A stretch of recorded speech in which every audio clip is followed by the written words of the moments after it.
You gonna start the video? Oh, shoot. You know what's funny is after editing yesterday, I feel reminiscent of the beginning all over again. Good morning, everyone. Happy Monday. Happy Monday. Oh, my word. She is like, and I don't blame her, my. questioning everything about me this morning. Oh. Okay, well, I was like, also the verse is not in here. So we are talking about the leper this morning. Actually, we're gonna wait till you start recording because this is stuff that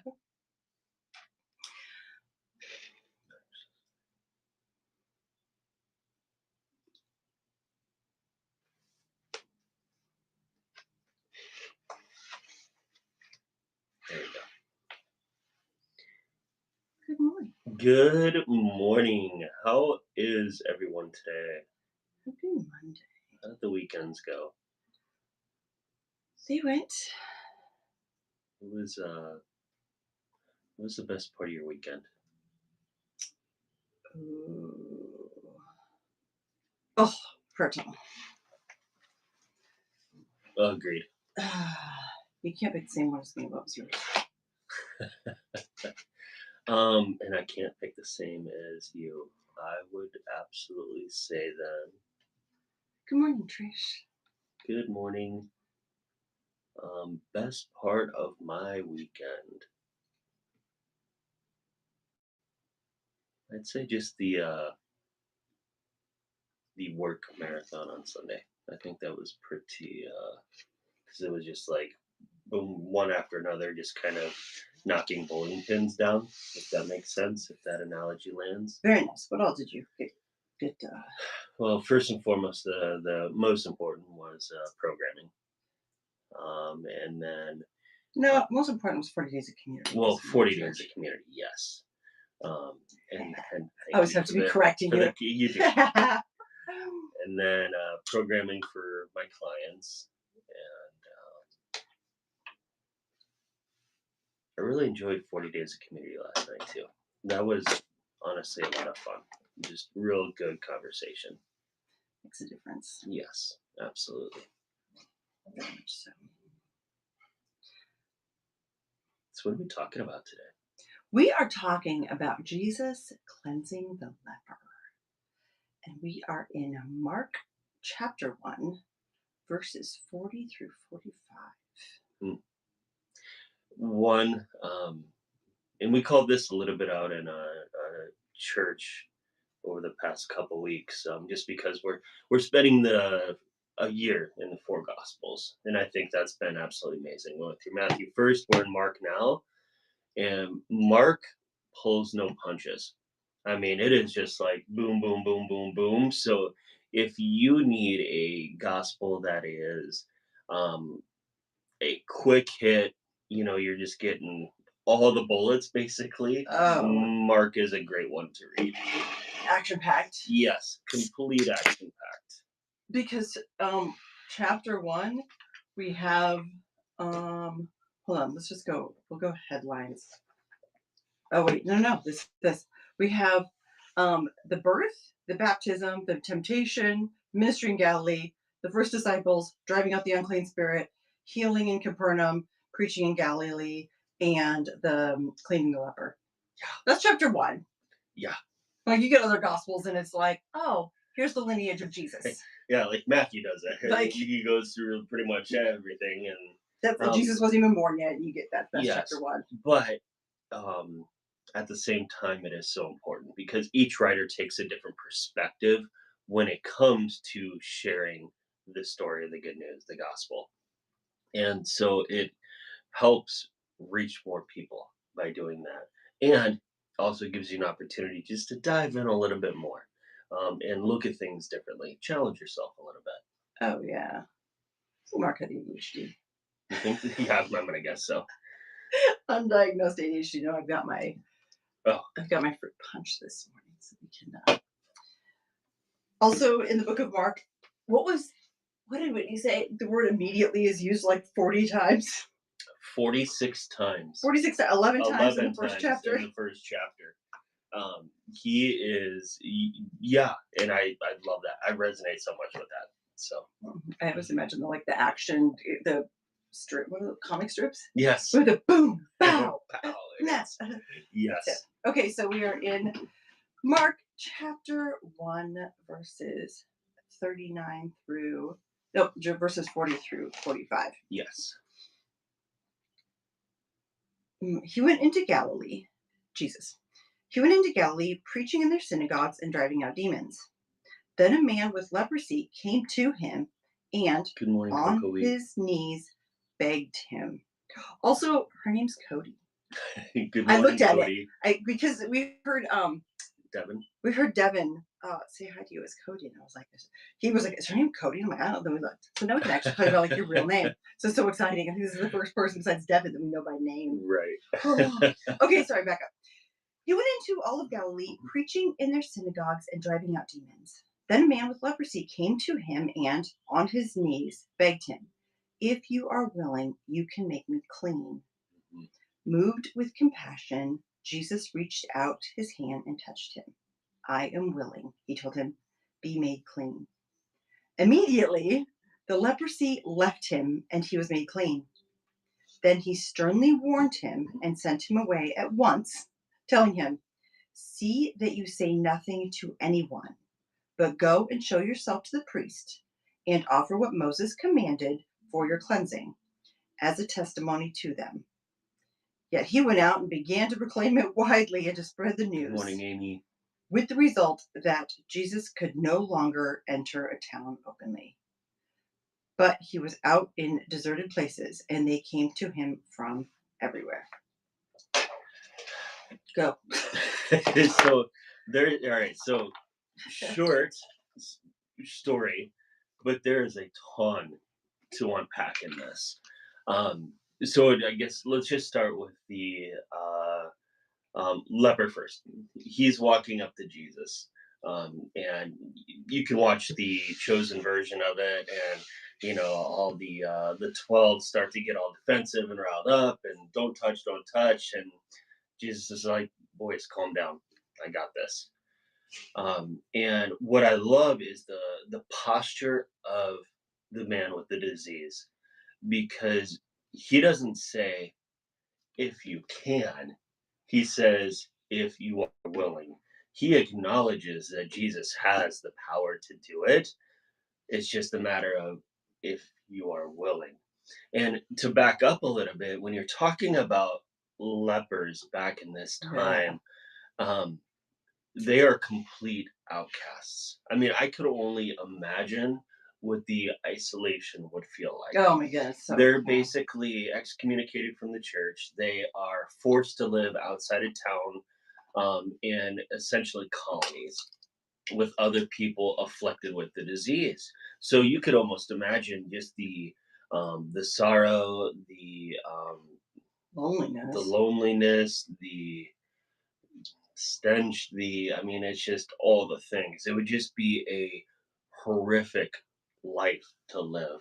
The No, God. two of the things that like two of the first things that jump out at me is number one, they were to call out unclean, unclean when people Yes. came near. Yep. So the mere fact that this leper didn't do that, I mean, that's offensive. That is Mhm. like the average person. So you don't approach me. You don't approach unclean people. You warn people of me. So he already came with a heart of like just a different, a different Yeah. space. Yep.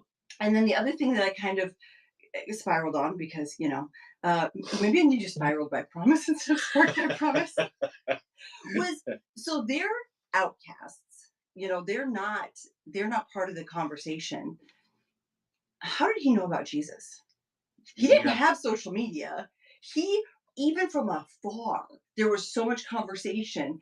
Like he would have been by the side of the road. He would have heard conversations of other people, and it would have been such a Uh, buzz that he learned about it. Agreed, and I think it's fair to point out as well that I know Mark moves fast, but this is the tail end of chapter 1, so we're still in the beginning of Jesus's ministry. But you hear about this miracle worker, this miracle man, and with somebody who's afflicted like that, you would almost think it's like, man, he can drive out demons. He's restored sight. He has done all this. He can hear me. I know it. And then to search out for him. To go and say, oh gosh, he's actually here. And Yeah. also, like, he doesn't know as deep, like, how much of it does he know? Or how Right. much does he sense? You know Yeah. what I mean? What is the Would it? difference between those Yes. two? Agreed. Uh, and to have that approach, and now to say, like, when he comes, he's like, if you are willing. Do you know what I mean? There's such a humble heart of like, not I'm desperate, not you have the ability, you should do it. Just like if you're willing, I know you can. Yeah. It's so beautiful. And one thing I absolutely love, and this just shows Jesus's heart posture, and he carries this, through his entire ministry and his time on earth. Is he doesn't cleanse the leper first; he puts his hand on him and then cleanses him. And I know that's such a small detail, Putting on that but time. no, I mean it's such a huge thing. And this is just I shouldn't say just, it's another miracle that his followers and this leper are able to be witnesses to. And this is a powerful one. Not that the others aren't, Oh, but but this he is cleansed the like the most dirty disease, that they were dealing with. It contagious. contagious. Yeah, I mean it's like a plague. Yep. You just, yeah. And whether or not it actually was, it was seen as that. So as soon as you did that, Hmm. it was, I don't know how quickly it was supposed to show up, but the thought was, okay, now you've touched that, you're done. Yeah, Like, now you're going to it's go hang out with it. yep. Like, it's over. That's exactly And the right. only way that a person would know it that didn't happen is if the other person became clean. Like, you'd have to have proof that you weren't contaminated or whatever, Agreed. affected. Agreed. And then you move into after Jesus heals him. Wait, hold on. You jumped a couple of. Oh, I'm sorry. Yep, Okay, go so for it. you have the word. Jesus was moved with compassion. Yes. And this is a word that we have heard multiple times now. And I just looked up the uh, phonetics of it. Mm, Splagmizomai. mm, Splagmizomai. And I think I've heard Pastor Mike talk about this before. I think you're right. It is this word compassion. He was moved to compassion. And it's interesting because this word comes up so often. We talked about it with the Good Samaritan. Hmm. The Good Samaritan was moved with compassion for the person on the side of the Yes, road. absolutely. We talked about it with the prodigal son. The Hmm. father was moved with compassion when he saw his son. Yes. And so this is the same word that when Jesus saw the leper, he was moved with that same compassion. And so it's just beautiful how it's Jesus uses parables, but this is not just him talking about, because we've all had those people that share a story about what it's Uh-huh. like, but this is like in the moment. Yeah. Jesus is like, that story is not just a hypothetical story of what you should do. This is me. Like, I see a leper, you guys see somebody to be careful of. That compassion exists in me and I need to take action. So I think it's cool that it goes from Absolutely.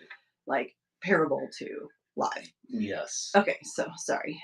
Go ahead. No, no. You know what? I guess, and I don't want to skip too far ahead. So if you have other points within there, please just stop me and jump in. But Okay, one more then. yep. Jesus reaches out his hand to touch him. We Hmm. always talk about, like, Jesus reaches out to reaches out to us. You always see all the Yeah, images of him absolutely. reaching out. It wasn't like, we have the story of the unclean woman, and Hmm. she approaches Jesus. Um, Jesus reached out to the leper. Like, the leper came to him, but the leper did not come at, like, did not make the Jesus reached Yes. out to him. And I think that's huge, that we have to know, like, no matter how unclean or unholy or not good enough, we just have to turn towards Jesus and he will reach out to us. No, Okay, I sorry, go agree. ahead. No, and I think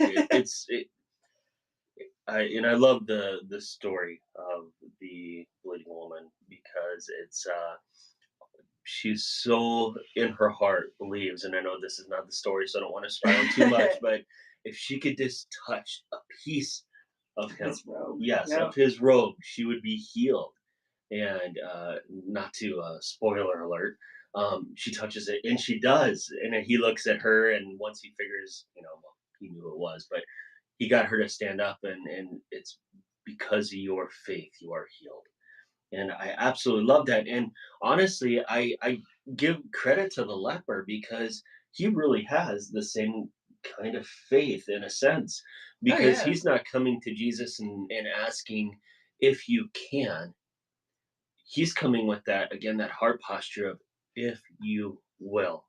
And I think that is just so powerful. People who have probably never met this man before have probably not heard him necessarily speak. Well, in the leper's case, I guarantee it, because he's, ostracized from the Yeah, he's community, not just going to the but yet that. he still has it in his heart to go to Jesus and say, "Man, I know you can do it. If you're willing, will you please?" The two things that I think come to mind with that, the reflection of both of those Hmm. is they both pretty much put their life on the line because they were Yeah. Oh, breaking law, they were breaking the norms. The bleeding woman, absolutely. unclean. For her Yeah. to go out and do that, for him to not be his job was to say unclean, unclean, unclean, and he didn't. Mhm. Um, and then also, I'm going to just throw in one more of the woman caught in adultery. Yeah. Um, but all three of them, I'm skipping ahead just a little bit, is that Jesus didn't just like heal them, he restored them to community. In Yes. those moments, like you talked about her, the bleeding woman, that like he didn't just like, I mean, he knew who it was, he knew she was healed, he knew that she could go away and be healed. However, everybody knew her one way, Hmm. and that would have been, you know what I mean? So her getting back into community would be a thing. Um, Same thing here with the leper.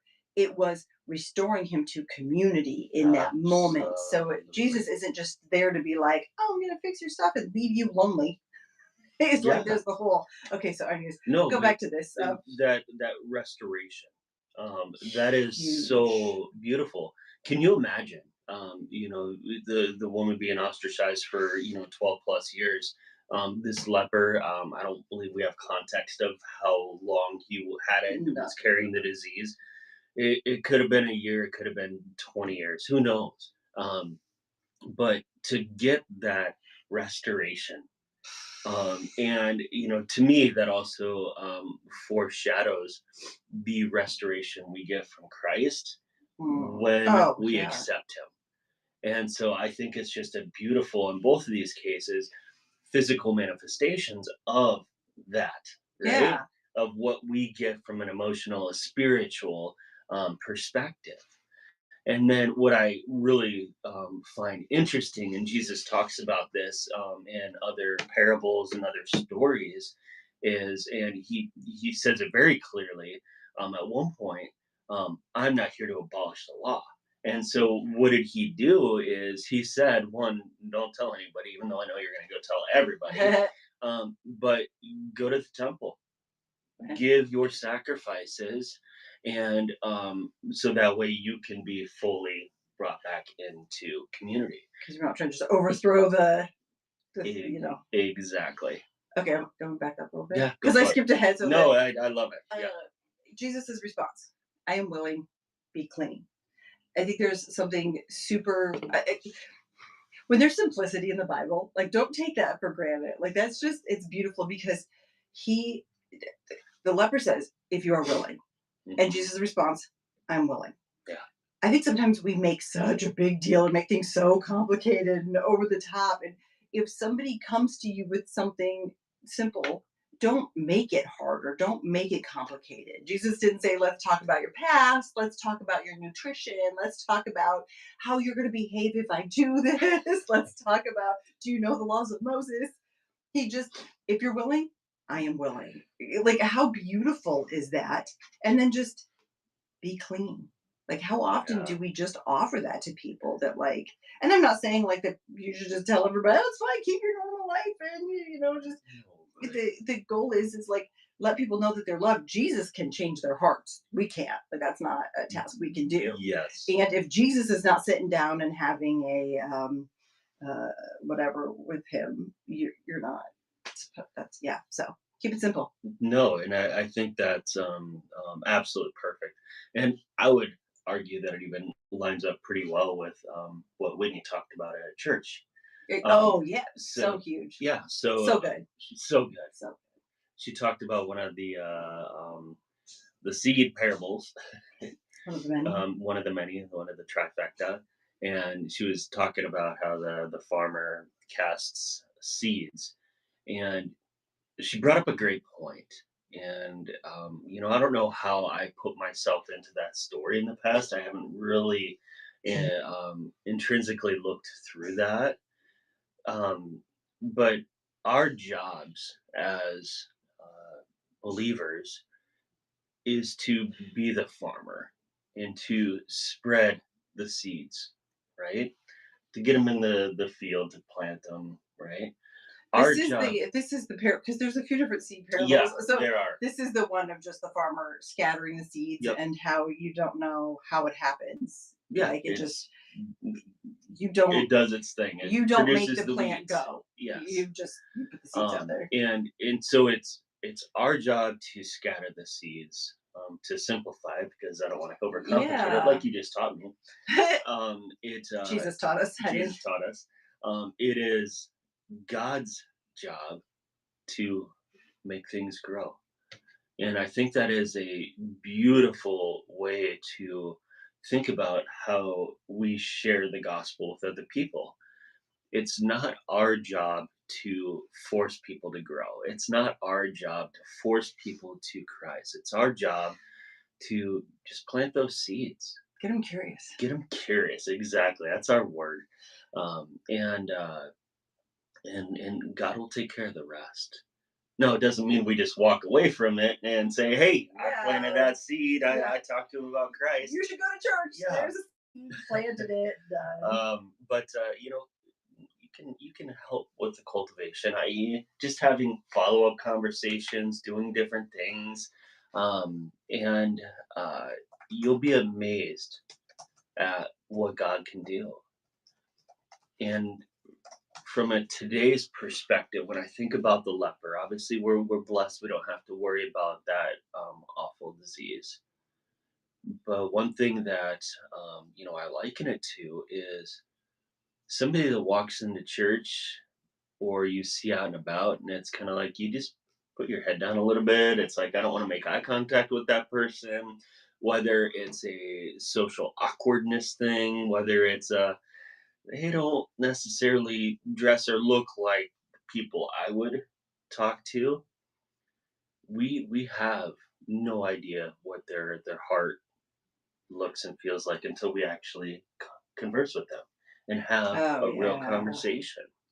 And so, how many people in this world do we look at like unclean, unclean, right? Nice They're the turnaround. proverbial lepers. Lepers.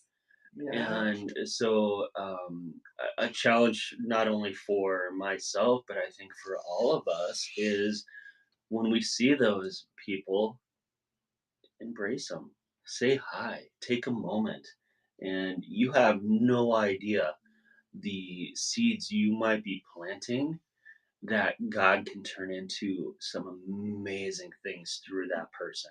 I think there's those moments too. It's like if I'm seen associating with that person, Right. what are people going to think of? But also, if you're seen associating with that person, who might you be giving permission to also associate with? And Absolutely. it's just like, oh wait, if it's okay to, then is Mhm. that okay too? The one of the Bible verses Whitney referred to just in the Yeah. spiral that we're in is Yeah. 1 Corinthians 3:6 through 9. Mm. Um, where he's like, I planted the seed, Apollos watered it, but God's been making it grow. So neither Yes. the one who plants or the one who waters is anything, but only God who makes things grow. Uh, and I think I, I think there's the watering piece of it. Like we talked about the seeds, but I think watering is important too. So Yeah. it's like just constantly, and we're both the farmer and the seed because I think we also still need to be watered. You know what I mean? Agreed. Because We it's like definitely need to be we can't watered. just be the seed is planted, God's going to make it grow. Now you could just check into church once a week. Uh, but I mean, I think, and there's so many ways of whether it's sharing a Bible verse on social media, whether it's Uh, having nice conversations, whether it's just being such a loving person that people get curious about, like what is it about you? Uh, I Absolutely. think that is Share the gospel without having to say a word. yes Right? the best thing. Uh, so many different. The different tangents and spirals we can Yep, go we down with talked it. about the belonging. Yep. Um, the distance. Oh, I love this one. Holiness isn't fragile. It's not a bowl. It's not a piece of china when a bowl is in the china shop. I loved your laugh. But no, I think sometimes, like, you think of the how the, and again, the chosen is a representation. We'll Yeah. say this over and over. But like when the leper quote came towards Jesus, the disciples were in like protection mode Yeah. because Jesus was suddenly fragile. Like, not like he's been through everything else, nor is he going to go through something absolutely beyond all measure. But like, and I think sometimes we do that. We're like, oh, I got to dress nicer to go to church because it's fragile, or I can't. Oh my gosh, if I say a cuss word in church, the church might fall apart. Or like, if, and I'm not trying to tell you to be disrespectful of a community. I think I think respectful of community is a better way to put it than just like uh, Agreed. and having Agreed. reverence for the Lord. Like I think that's important too. But it's not fragile. Like if you think you're doing something because you're gonna break God or you're gonna like So, story time. story time. Love story time. I had the pleasure of leading an amazing group of boys for 4 years. You're not done yet. I'm You're so not done yet. generous. You want Not more? yet. One more. One more. You'll There's be a leader in seniors. your life We'll forever. talk So about you it, know. and I love that. So the first year I was by myself, and I had 23 freshmen. And I can tell you what, again, our group was so big that we were on this stage, and I can For a tell small group. for a small group, Yes. for a small He group. was alone. He had 23, but he was the Yeah. only leader. I can tell you this though, because as freshmen, very different than what they are as seniors. They've matured a little bit, Freshman but boys aren't mature. I What? know, but the steps up to the stage are wood. And they literally mid small group would have farting contests. Inevitably, one of them would drop a non-choice word. But I can tell you from the um, silliness, which people could easily, I could have freaked out and said you're being disrespectful and right, but I didn't. I just kind of embraced who they are and where they're at. In some of the most deep conversations that we had as a group came from those moments. So it's easy to um, take offense to um, want to knee jerk reaction. But when you meet people where they're at, you'll be amazed at what can come out of that. I won't go into detail, but I think there is something so power. I learned this lesson in such an overwhelming way, but um, when people realize the church is a safe place to ask their questions, Yeah. and whether it's religious questions or other questions, because I mean, Just light. especially dealing with teenagers, but I think a lot of other things, um, they're told a lot of things, and they can't ask society. They can't pull social media, and their friend groups are sweet, but they're also being fed the same kind of thing. Um, Absolutely. there was a question that one of my girls threw out in a sophomore group, and it was sex related, and I didn't think you could do that at church, but then all the girls were like, yeah, what, and I was just like, it broke my heart to think that these kids, they'd only been giving this one message, and then to think this was a safe enough spot for them to bring that up, because Absolutely. I went from like thinking church you had to be a certain way to like, if we're not a safe space, like, and so it was just such an honor to think, no, no, holiness isn't fragile, God's not fragile, Yeah. He's the strongest. He is the place. So whether it's your question about your faith, whether it's your anger, whether it's your like, this is this is the place. I have one more point before we close that I thought was super Yes. interesting. I love I it. don't want to if we're No, we were good. the flip script that Mark does at the end of this, and I don't know if you caught this. The last line. Um, the leper, yet he went out and began to proclaim it widely and spread the news, with the result that Jesus could no longer enter a town openly, but he was out in deserted places, and they came to him from everywhere. So the leper was the outcast. Yeah.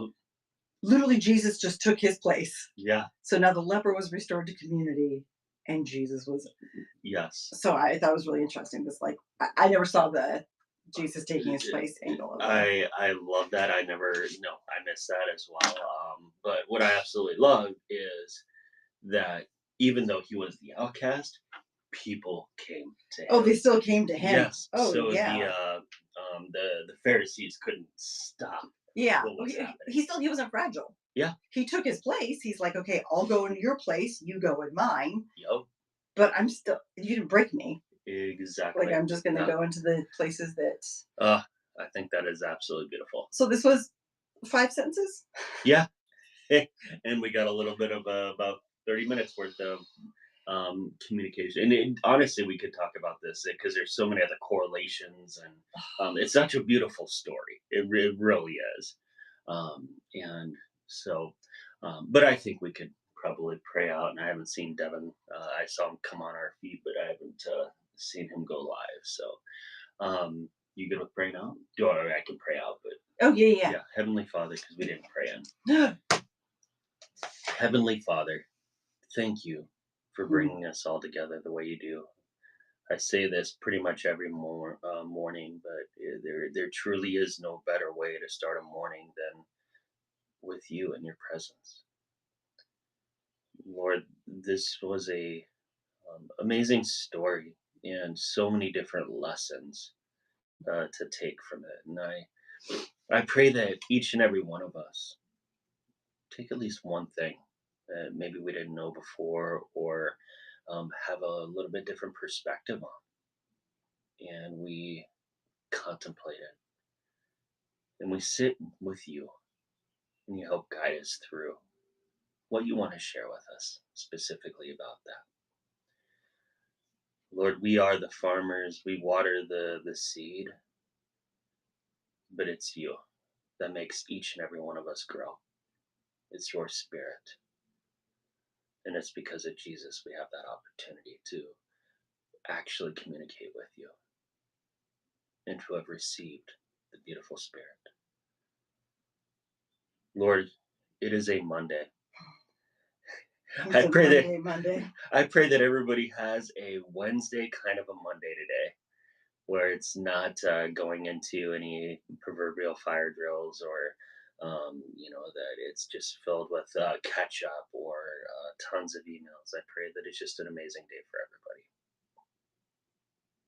Lord, thank you. In your holy name we pray. Amen. Amen. This is your reminder to keep studying what he is doing. Talking about they. I don't know what must be my the triune God. Yes. Keep learning what they did. Keep talking about what they are doing so you can trust what they're going to do. And may the Lord bless you and keep you.